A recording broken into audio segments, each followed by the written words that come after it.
Muy buenas tardes. Les damos la bienvenida al Instituto Nacional de Estudios Históricos de las Revoluciones de México para continuar con el curso anual en este módulo primero, este curso sobre la historia diplomática en México en el siglo XIX.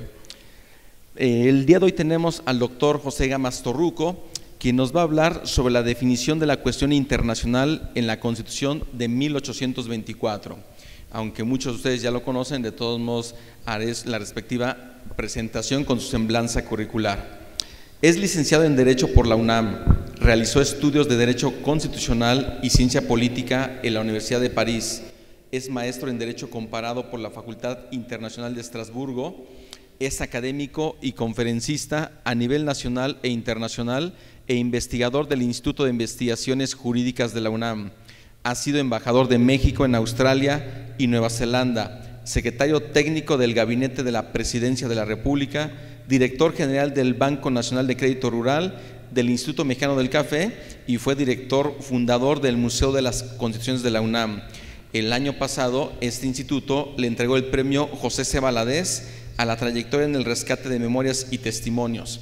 Asimismo, el INER y el Gobierno de la Ciudad de México también le entregaron un reconocimiento como estudioso de la Constitución de 1917 y la escultura Letras Vivas del artista Pedro Ramírez Ponzanelli.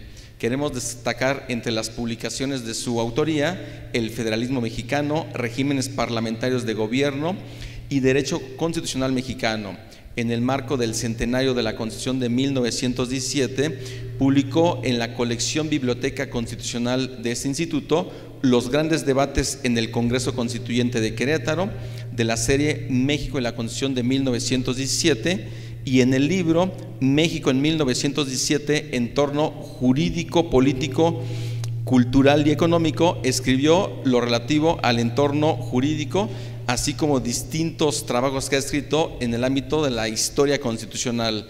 Y precisamente sobre este tema de la historia constitucional y uno de los temas que ha sido de su estudio es donde le cedo la palabra y le damos la bienvenida para que nos hable de este tema que es el entorno internacional de la Constitución de 1824. Bienvenido, doctor.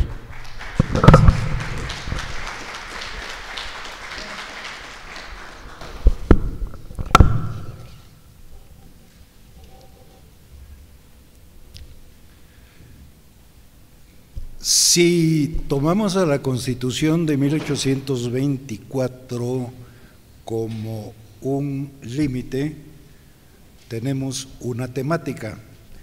Si partimos de la Constitución de 1824 en adelante, es otra.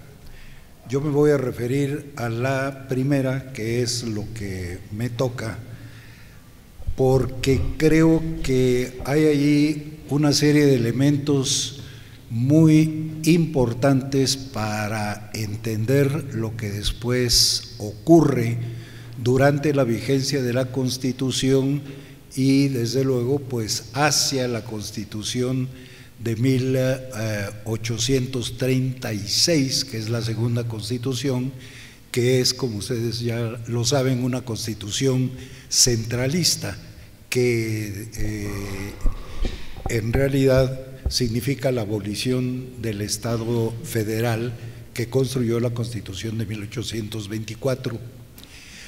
Allí es fundamental pues ya el estudio de las relaciones internacionales que México establece con los países latinoamericanos y los países europeos, básicamente con Inglaterra. Inglaterra, que desde luego pues apoyó la independencia de México y que en alguna medida pues resultó la prestamista de los gobiernos mexicanos. Por otra parte, pues está toda la relación que México establece con el resto de las naciones latinoamericanas. Para mí es muy importante señalar este punto de partida por las razones que quizás entendamos conjuntamente al final de la conferencia. En primer término, vale la pena ubicar un poco el tema territorial, porque mucho creo que hay ideas que es necesario precisar de cuál es la situación territorial de México durante ese periodo que va desde la consumación de independencia hasta la expedición de la Constitución de 1824. Desde luego, si vemos un mapa con los que generalmente se ven en los libros, nos encontramos con que el Imperio Español abarcaba la mayor parte del norte de lo que ahora es México y que en casi su totalidad son estados de la Unión Norteamericana. Nada más en una forma muy particular me quiero referir a dos porciones principales. En primer lugar, a Florida, que aparece muchas veces en los mapas y causa cierta confusión. Florida era un territorio que abarcaba desde lo que hoy es el estado norteamericano de Carolina del Norte, o sea, era una cantidad inmensa de territorio, porque era Carolina del Norte, Carolina del Sur y Georgia, estados el día de hoy de la Unión Americana, más lo que es el estado de Florida. Todo eso fue descubierto y semicolonizado por los españoles, pero desde que los ingleses se establecieron a través de sus colonias en Virginia, toda esa parte del territorio ya empezó a ser invadida por los ingleses. Naturalmente esto provocó una serie de hostilidades. Aquí el Imperio Español se mezcla en la política europea y después de la llamada Guerra de los 7 Años en 1763, este territorio pasa a formar, según el Tratado de París, parte ya definitivamente de Gran Bretaña. Como en alguna forma Francia se había involucrado y había involucrado a España en esta guerra, como una especie de compensación le cede la Luisiana, que es otro territorio que vamos a considerar, simplemente vamos a mencionar. Se recupera esto durante la Guerra de Independencia, lo recupera Gran Bretaña y posteriormente, con la independencia de los Estados Unidos lo reclaman como parte de su territorio y en 1821 por el tratado Adams-Onís o Onís-Adams al que me voy a referir, definitivamente se reconoce como parte de la Unión Norteamericana. Entonces, en la época de la que vamos a hablar, no tenemos ya nada que ver con Florida. Si hay algún mapa que indique eso como parte del territorio nacional, pues carece de precisión. Eso ya no era parte del Imperio Español. Con motivo de este Tratado de París y como una especie de compensación, Francia le entrega a España la Luisiana. La Luisiana era un territorio francés que seguía la cuenca del río Missouri y del río Mississippi, o sea, abarca aproximadamente lo que hoy son 8 estados de la Unión Norteamericana. Eso se lo cede en el tratado que mencioné, en el Tratado de París, se lo cede Francia como una compensación a España.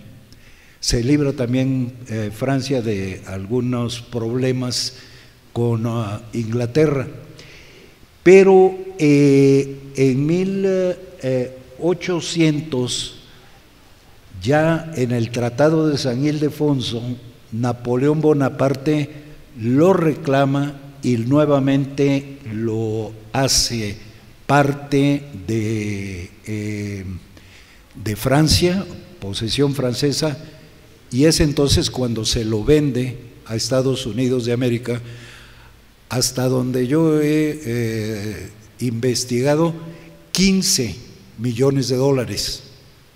Entonces, ya. Y todo esto que les estoy platicando es reconocido en 1821 por el Tratado Onís-Adams, 1821. El Tratado Onís-Adams es, desde luego, ya con el secretario de Estado de los Estados Unidos de Norteamérica y el embajador acreditado de España en los Estados Unidos de América, y ese es precisamente el territorio al que se va a referir la Constitución de 1824. Se los quería yo precisar. Todo esto va a tener consecuencias posteriores, ya las conocen ustedes, ya se irán precisando después, pero quiero resaltar cuáles fueron estos límites. Dice el tratado, y estoy leyendo el texto traducido del tratado y confrontado con el texto español. Dice: del Golfo de México, siguiendo la cuenca del río Sabina, aquí está, si lo alcanzan ustedes de ver, con azul. De allí, la cuenca del río, de allí, cuenca del río Sabina hacia el norte, siempre por la orilla oriental, la orilla occidental, esto es ya parte reconocida de los Estados Unidos de Norteamérica, y de allí una línea al norte, está marcada aquí con rojo, que es la que sigue el grado 32 de latitud. Aquí está el grado 30, grado 32. Sigue de allí el curso del río Rojo, marcado con azul, hasta el grado 100 de longitud.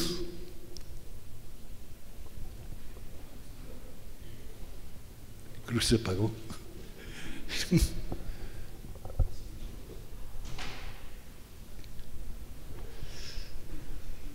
Oriéntalo, por favor.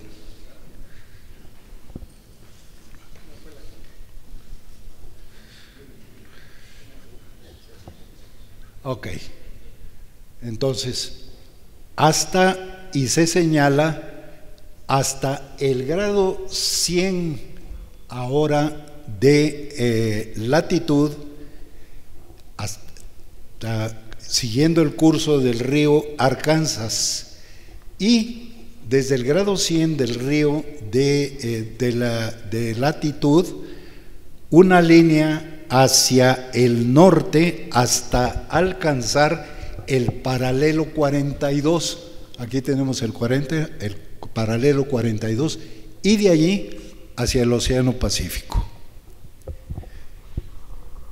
Ese tratado se firma y es ese el territorio al que se va a referir la Constitución de 1824. Si se fijan ustedes, están comprendidas las provincias internas de las que ya hemos platicado. Las provincias internas tenían su propia administración, no nos vamos a meter ahorita en detalles, durante el virreinato, sobre todo a partir de las reformas de Gálvez.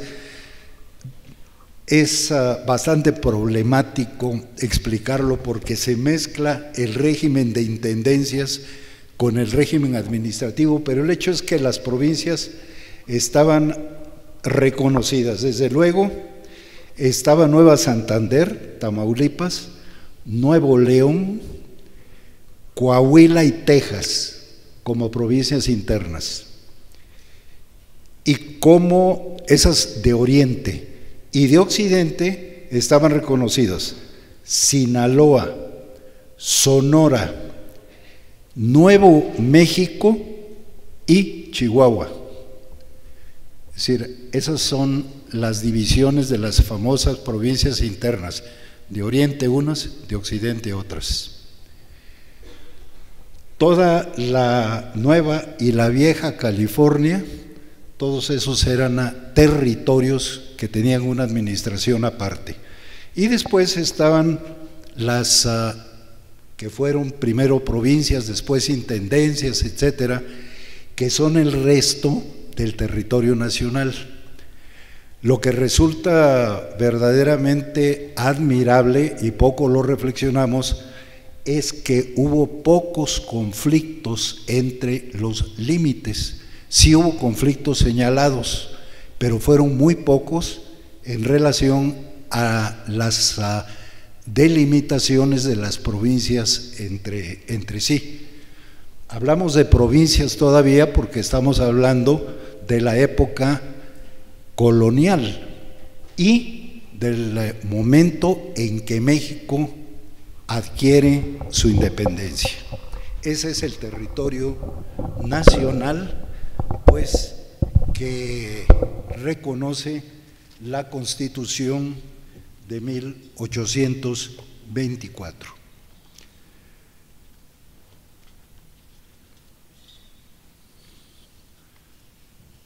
Señala la Constitución, artículo 5. Otra cosa, perdón, muy importante, México reconoce ese tratado. No había de otra. Es decir, pues esa era un tratado definiendo un territorio un año antes de la consumación de la independencia. Las partes de esta federación, dice la Constitución de 1824, son los estados y territorios siguientes. El estado de Chiapas, aquí hay algo muy importante, yo no estoy hablando de Centroamérica porque Centroamérica no formaba parte de la administración del virreinato. Lo que ocurre, y lo van a ver ustedes después, es que Centroamérica se une en una primera instancia a México. Cuando Centroamérica se separa, Chiapas, por su propia voluntad y autonomía, se une a la Federación Mexicana. Es un caso excepcional el de Chiapas. Pero en fin, ya está reconocido en la Constitución de 1824. Chihuahua, Coahuila y Texas. Coahuila y Texas. Durango, Guanajuato, México, Michoacán, Nuevo León, otra provincia interna, Oaxaca, Puebla de Los Ángeles, Querétaro, San Luis Potosí, Sonora y Sinaloa, las de Occidente, Tabasco, Tamaulipas, Veracruz, Jalisco, Yucatán, Zacatecas. El territorio, fíjese cómo está reconociendo la Constitución, el tratado, el territorio de la Alta California y el de la Baja California y el de Santa Fe de Nuevo México. Ahí está definido ya el territorio nacional.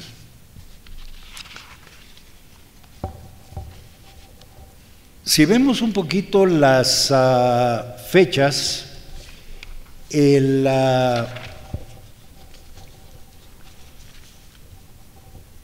tratado ya lo recibe México y lo reconoce México. Todavía lo va a ratificar el gobierno mexicano en 1830 para definir ya la cuestión de límites.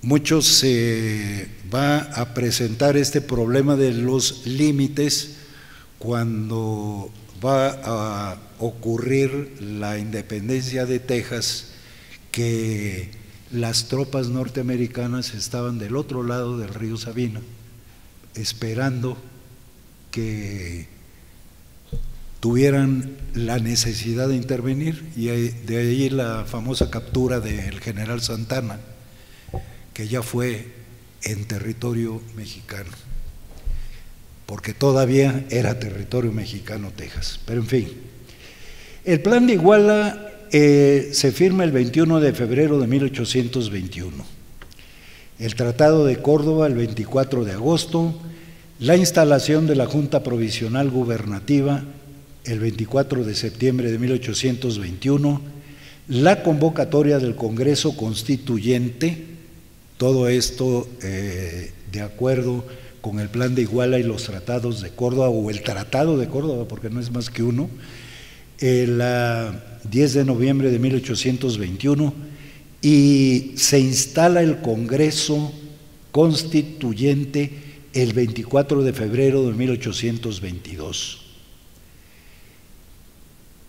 El 19 de mayo de 1822, el Congreso reconoce a Iturbide como emperador. Ya hemos platicado muchísimo de esto. Disuelve Iturbide el Congreso el 31 de octubre de 22. Convoca y forma la Junta Nacional Instituyente. Viene la rebelión de las provincias, todas las provincias, Jalisco, Zacatecas fundamentalmente, Oaxaca, vamos a hablar luego de las provincias internas. Tiene Iturbide por fuerza que reinstalar el Congreso, y aquí hay una cosa muy interesante. Una vez reinstalado el Congreso, desde luego viene la abdicación de Iturbide, pero ya está reinstalado el Congreso. Él reinstaló el Congreso, no bastó la reinstalación del Congreso, sino el Congreso ya lo hostilizó y logró su abdicación. Esto fue el 19 de abril de 1823, abdica Iturbide, pero estando el Congreso ya reunido. Viene la revuelta de Casamata, el desconocimiento del Congreso y el voto del Congreso el 12 de junio de 23, que, como recordarán ustedes, se disuelve el primer Congreso Constituyente, pero convoca al segundo, que es el que va a expedir la Constitución de 1824. Antes del voto del Congreso, se presentan dos proyectos de constitución. El 13 de mayo de 1823 se presenta un proyecto de constitución para lo que después será la Constitución de 1824, nada menos por el señor Stephen Austin. Se presenta un proyecto de constitución. Y el 19 de mayo de 1823 se presenta el proyecto conocido como del Valle, elaborado en la compañía, y yo diría bajo la dirección de Fray Servando Teresa de Mier. Entonces, esto es un episodio que prácticamente en las historias constitucionales no está reflejado, y es muy importante en los dos casos por las razones que voy a decir. ¿Quién era este señor Stephen Austin que presenta un proyecto de constitución al primer Congreso Constituyente de los Estados Unidos mexicanos? El señor Stephen Austin es hijo de un señor Moisés Austin o Moses Austin, que recibe permiso del virreinato para el establecimiento en Texas de 300 familias. 300 familias. Con la condición que le impone el gobierno español en ese momento. Estamos hablando del 17 de enero de 21. Todavía no hay plan de Iguala. Pero muere el señor Austin y hereda este proyecto su hijo Stephen Austin. La condición era que las familias fueran católicas, todas ellas, y que no hubiese esclavitud. Ninguna de las dos condiciones se cumplió. El 28 de junio de 1821, las Cortes de Cádiz promulgan una ley de colonización. Todavía estamos hablando de junio de 1821, todavía estamos hablando de Nueva España. El 17 de julio de 1821, esto es muy importante, Texas acepta el plan de Iguala. Es decir, Texas como provincia acepta la rebelión de Iturbide y ya la proclamación de la independencia de México. En enero de 1823, la Junta Nacional Instituyente, y esto sí ya estamos hablando de la época de la independencia, aprueba la ley de colonización. Y ya finalmente, el 13 de mayo de 1823, el Congreso otorga la ciudadanía mexicana al señor Steve Austin. Si comparamos también las fechas, el 13 de mayo de 1823 ya se trata del Congreso Constituyente Mexicano. Entonces, estos datos resultan muy importantes para, repito, sin hacer ningún juicio por el momento, destacar cómo se fue generando este problema de Texas y cómo con absoluto consentimiento tanto del gobierno español como posteriormente del gobierno mexicano se aceptó el convenio inicialmente hecho con el señor Austin padre.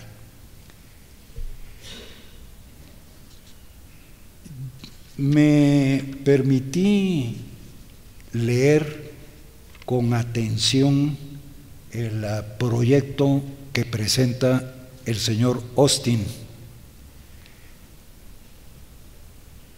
En primer lugar, sí sabía de lo que estaba hablando. Él había tenido un grado universitario en la ciudad de Tennessee, o sea, sí era un hombre suficientemente preparado. Él transcribe una serie de artículos de la Constitución de Cádiz, Es decir, él acepta que la Constitución de Cádiz estaba vigente como la declaró vigente la Junta Provisional Gubernativa, hasta en tanto el Congreso Constituyente no expidiese la Constitución mexicana, que fue hasta 1824. Adopta el régimen de las diputaciones provinciales. Paréntesis. No es ocioso repetirlo.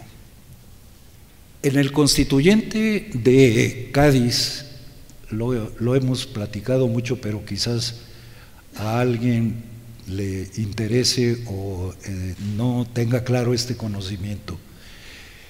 En la elaboración de la Constitución de Cádiz participaron diputados de la Nueva España, 17 diputados.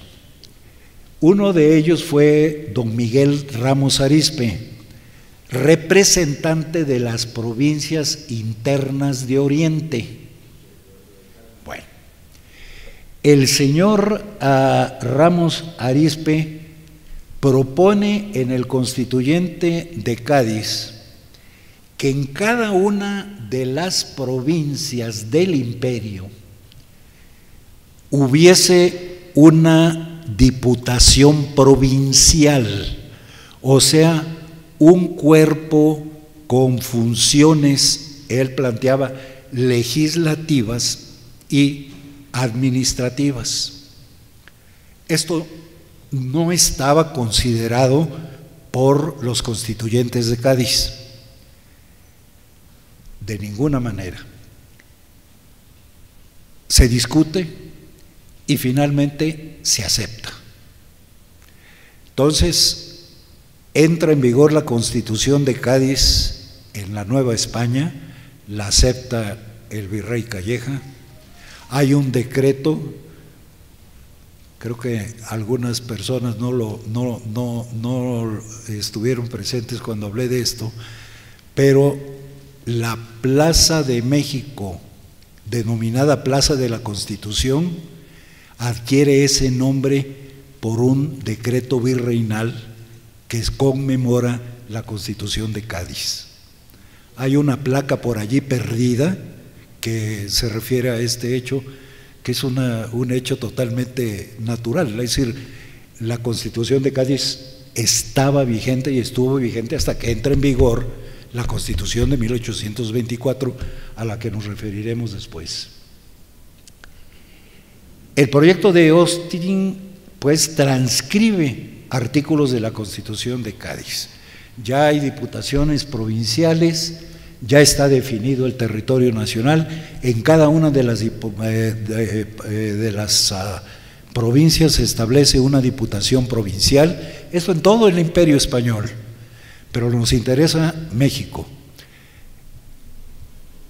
Hay diputaciones provinciales en los estados, y cuando Iturbide se proclama emperador, las diputaciones provinciales se rebelan, siguen el plan llamado Plan de Casamata, proclamado por Santana y Echavarri, y se unen pues a ese plan para terminar con el imperio de Iturbide y establecer la república. El Congreso Constituyente había perdido su fuerza moral por haber aceptado en una primera instancia, aunque después lo rechazó, la elevación de Iturbide como emperador. Expide un voto por el Estado federal, se disuelve, convoca un segundo Congreso Constituyente, que es el que va a expedir la Constitución de 1824. Ese segundo Congreso Constituyente es prácticamente asediado por las provincias, a través de las diputaciones provinciales, que amenazan con retirarse de la Federación Mexicana si no se adopta la forma federal de gobierno. Las diputaciones provinciales que creó Ramos Arizpe, porque eso sí fue la creación de don Miguel Ramos Arizpe, a quien justamente lo reconocemos como el padre del federalismo mexicano. Entonces, la Constitución pues debe el federalismo a esa rebelión de las provincias a través de las diputaciones provinciales que crea la Constitución de Cádiz. Tanto el proyecto de Austin como el proyecto de Fray Servando, que después voy a referir, transcriben artículos de la Constitución de Cádiz. Vamos a referirnos primero, nos estamos refiriendo al proyecto de Austin. Se adoptan las diputaciones provinciales y se dice, propone poderes legislativos relativos a política de asuntos internos y gobierno civil de las provincias, en la medida y en la forma como el Congreso Constituyente lo prescriba por una ley. Los gobernadores estarán obligados a rendir cuentas a las diputaciones provinciales en relación a cualquier asunto conectado con el gobierno o los asuntos de la provincia, y obedecerán en todo y publicarán las órdenes y decretos de dichas diputaciones cuando no sean compatibles con la Constitución o las leyes de la nación. El gobierno es o debe ser instituido para la ventaja común, para la protección y seguridad del pueblo, de la nación o de la comunidad. Todos estos son principios clarísimos de federalismo. Hubo un contacto bastante estrecho entre el señor Austin, a través de don Miguel Ramos Arizpe, y el resto de diputados, es decir, el resto de diputados constituyentes. Don Miguel Ramos Arizpe, desde luego, mantuvo esta correspondencia porque le interesaba, obviamente, el que hubiese un consenso en las provincias internas para que se aprobase el Estado de tipo federal. Entonces, no era desconocido para nada este proyecto, pero tampoco hay que exagerar. La idea no era finalmente del señor Austin, la idea de incluirlas era de Ramos Arizpe. Pero está muy interesante este planteamiento. Otra cosa muy curiosa del proyecto de Austin, me llama mucho la atención, es que él establece desde luego una Cámara de Diputados y una Cámara de Senadores, pero excluye del Senado a los eclesiásticos, excepto a uno, es decir, acepta que haya un eclesiástico en el Senado. Admite que la religión católica sea la religión de Estado, como quedó clarísimamente en la Constitución de 1824, pero sin excluir otra.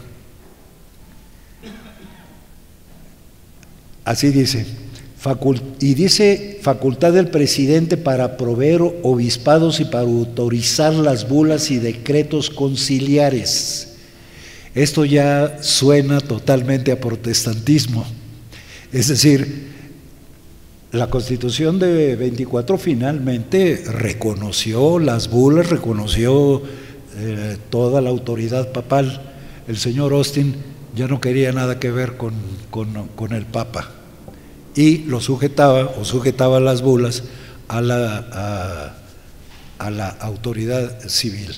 Naturalmente esto no prosperó, pero ahí está ese proyecto del que no se habla, pero es un proyecto que se presentó en el Congreso Constituyente y se empezó a discutir, no el proyecto mismo, sino las ideas del proyecto junto con el otro proyecto que es el que presenta el diputado del Valle, se le conoce con el nombre de José del Valle, que es un diputado nacido en Guatemala. Pero este proyecto, que se conoce con el nombre de Del Valle porque Del Valle era el presidente, digamos, del grupo que elaboró el proyecto estaba inspirado por Fray Servando Teresa de Mier. Y quizás me voy a separar un poco de lo que estoy platicando, pero sí me interesa mucho porque es uno de los proyectos más malentendidos, diría yo, por la historia misma de México. Casi todos nosotros comparamos ya en las discusiones del Constituyente de 1824 federalistas con centralistas, absolutamente cierto, quienes defendían el Estado federal y quienes defendían un gobierno a la esquema tradicional del gobierno español, con un gobierno central que abarcara todas las competencias y un gobierno o una especie de gobierno provincial que simplemente cumpliese con las decisiones del gobierno central. El federalismo, por otra parte, como lo concebía Ramos Arizpe, era darle, como finalmente quedó en la Constitución de 24, facultades expresas a la federación y el resto de las facultades pertenecientes a los estados. El principio que rigió siempre en el federalismo mexicano desde 1824. Pero en fin, eran dos tendencias que se manejaban. Sin embargo, hay allí la percepción de que el jefe de los centralistas era nada menos que Fray Servando Teresa de Mier.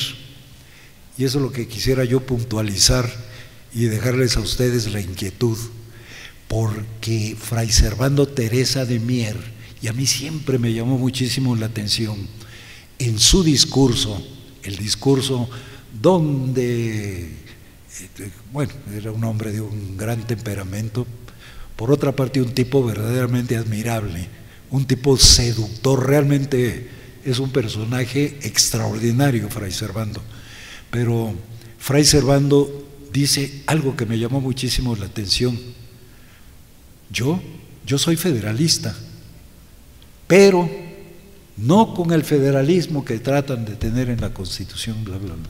Me ha llamado muchísimo la atención y les voy a dar a ustedes mi opinión. Pero en fin, ¿qué es este proyecto de Fray Servando? Bueno, pues este proyecto de Fray Servando, desde luego, es un proyecto republicano, y es Fray Servando defendió la república desde siempre. Creo que desde el sermón aquel que le causó la expulsión. Sí, Fray Servando no quería la monarquía para nada. Fray Servando siempre fue un republicano irredento. Sin embargo, aquí hay una cosa muy interesante. Él concibe los poderes federales y los poderes locales. Ramos Arizpe: hay que definir los poderes de la federación claramente como poderes limitados, y todo aquello que no esté reconocido como poder de la federación pertenece a los estados.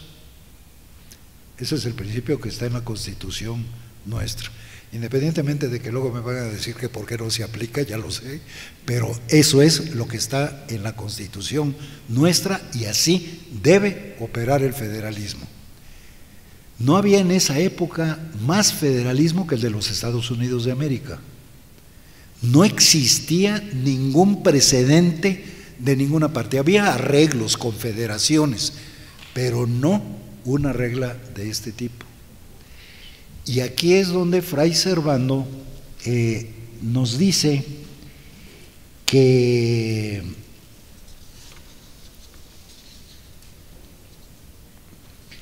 le da facultades al Congreso, digamos al Congreso General, le da facultades para juzgar a los diputados de los congresos provinciales en los casos precisos que determino en la ley clara y bien meditada, limitarse al ejercicio de las atribuciones que le designe la Constitución.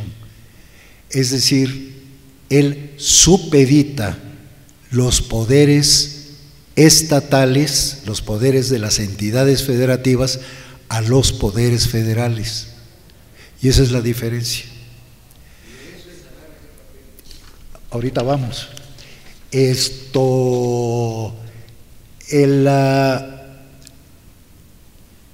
Forma el plan de gobierno de la provincia, reparte las facultades y por otra parte él hace algo que es verdaderamente extraordinario.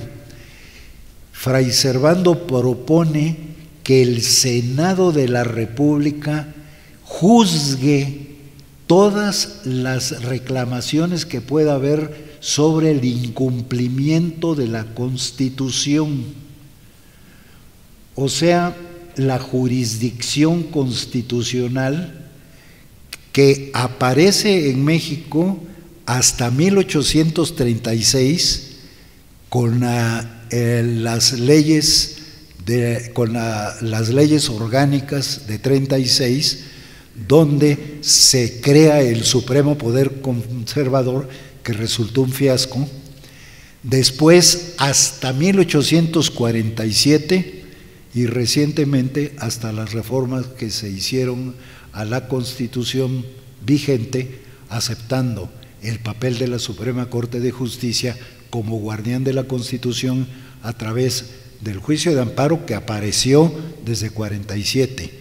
Y en 47 ya también don Mariano Otero había incluido la posibilidad de que se controlara el incumplimiento de la Constitución por parte de los poderes mismos.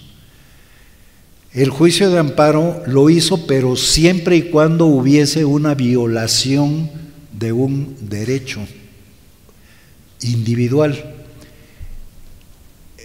pero no si hubiese un conflicto entre poderes. Y esto lo previó Fray Servando Teresa de Mier en este proyecto. Esa fue pues la situación de estos dos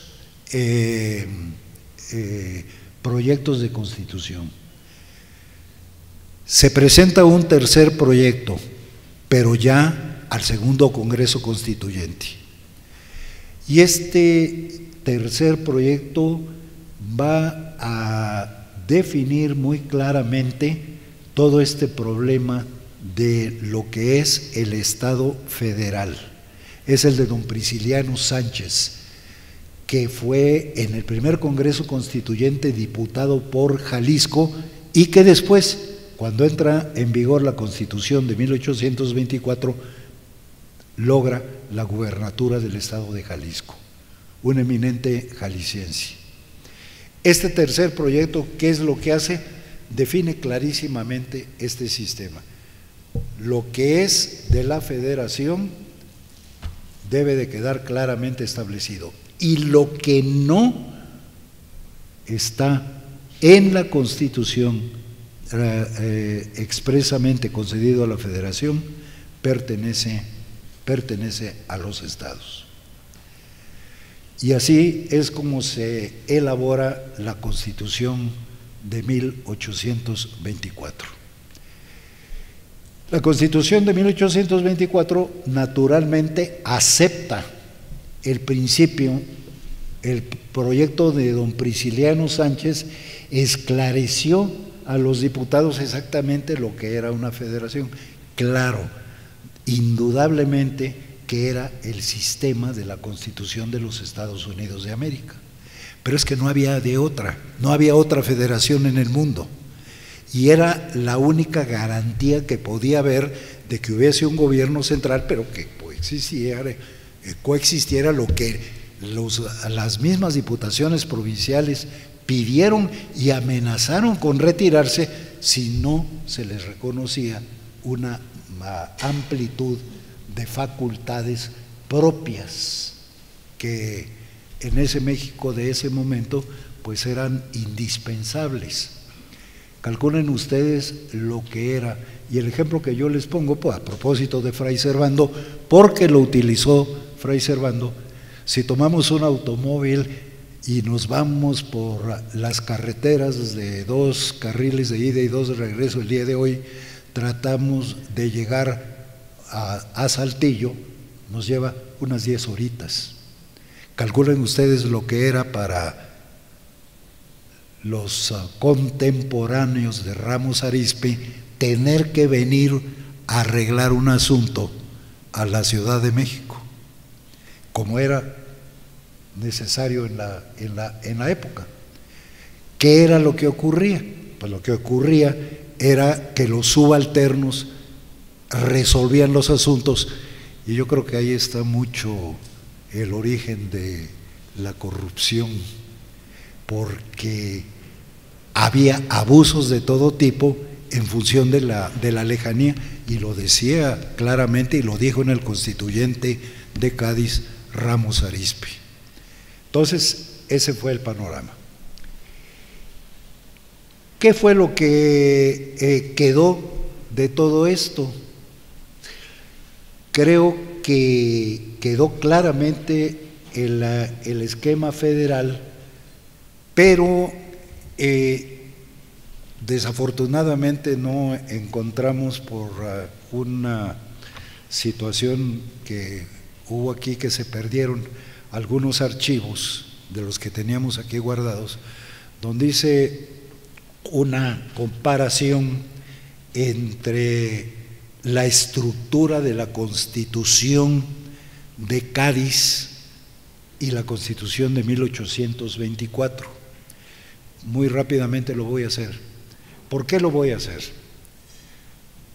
Porque de todo esto se concluye que la Constitución mexicana, y se usan todos estos argumentos para decir que la Constitución mexicana es una copia de la Constitución de los Estados Unidos de América. Y esto teníamos, repito, el esquema, pero si me tienen un poco de paciencia, les voy a demostrar que no pudo haber habido esa copia, y en todo caso que el federalismo mexicano se generó, pero se generó desde la Constitución de Cádiz.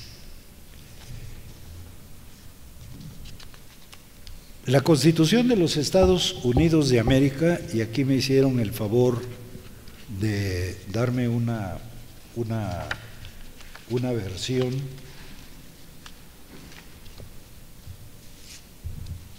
La Constitución de los Estados Unidos de América tiene la siguiente estructura, es muy sencilla. Artículo primero, dividido en secciones. Artículo primero, digamos capítulo primero, todo dedicado al Congreso, al órgano legislativo, al poder legislativo. Artículo segundo, todo, diversas secciones, dedicado a las facultades del presidente. Artículo tercero, poder judicial. Y se acabó la Constitución de los Estados Unidos, claro, en diversas secciones, pero esos son los grandes capítulos de la Constitución de los Estados Unidos. Después vienen las enmiendas, las reformas, digamos, aquí están, pero esas vienen aparte. Es una estructura muy sencilla. Si vemos la Constitución de 1824, que tengo aquí, para no confundirme, en la izquierda, está dividida, vamos a ver cuáles son sus divisiones. Sus divisiones son en títulos. Dice, título primero, voy a leer primero la Constitución de Cádiz, perdón. Dice, título primero, capítulo primero.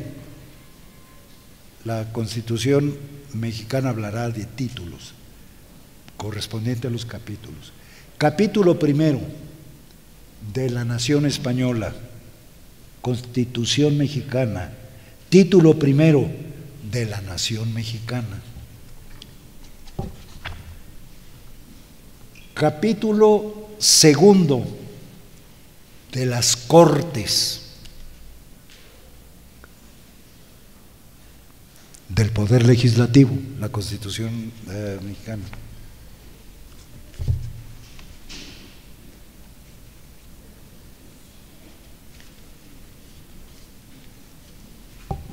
Título tercero del Rey.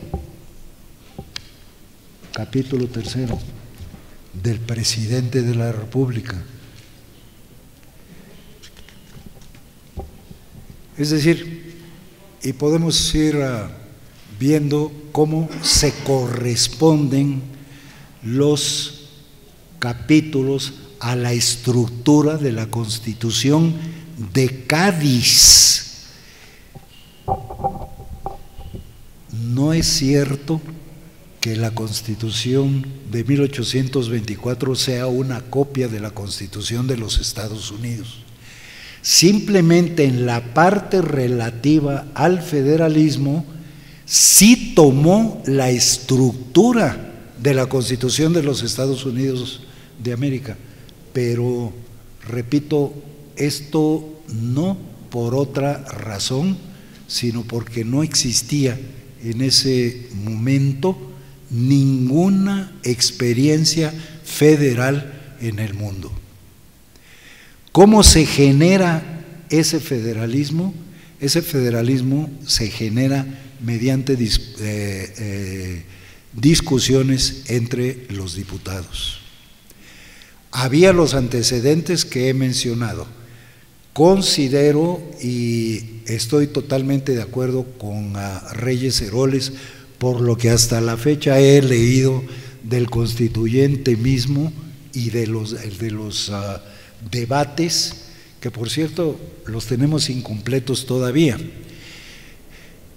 Las actas del Congreso Constituyente de 1824 prácticamente desaparecieron hasta que la Universidad Nacional, por conducto del Instituto de Investigaciones Jurídicas, hace ya bastante tiempo, cuando se conmemoró el sesquicentenario de la República Federal, rescató de las bibliotecas y de los lugares más increíbles las actas, y nuestro querido amigo y colega José Barragán se ocupó de estudiarlas, de reordenarlas, y se publicaron actualmente en 10 tomos que logró reunir el Instituto de Investigaciones Jurídicas. Ahí tenemos toda la historia de la Constitución de 1824 y clarísimamente vemos allí cómo estuvo la influencia federal. Mucho, estoy de acuerdo con Reyes Heroles en el sentido de que es mucho el proyecto de Prisciliano Sánchez el que les esclareció a los diputados que había que ser muy cuidadosos en definir claramente las facultades federales y que eran el resto de esas facultades las que corresponderían a los estados. Cosa que no entendió Fray Servando Teresa de Mier, como creo que quedó demostrado simplemente leyendo ese proyecto, porque él pensaba todavía en una superioridad del Congreso que él llamaba federal. Por eso es que él se proclama federalista, dice federalismo, pero no el federalismo que están ustedes proponiendo, que fue el que finalmente se adoptó en la Constitución, sino el federalismo del proyecto, y así vagamente se refiere al proyecto que se presentó al anterior Congreso. Y el proyecto que se presentó al anterior Congreso es de él, junto con el proyecto del señor Austin. Así quedaron las cosas.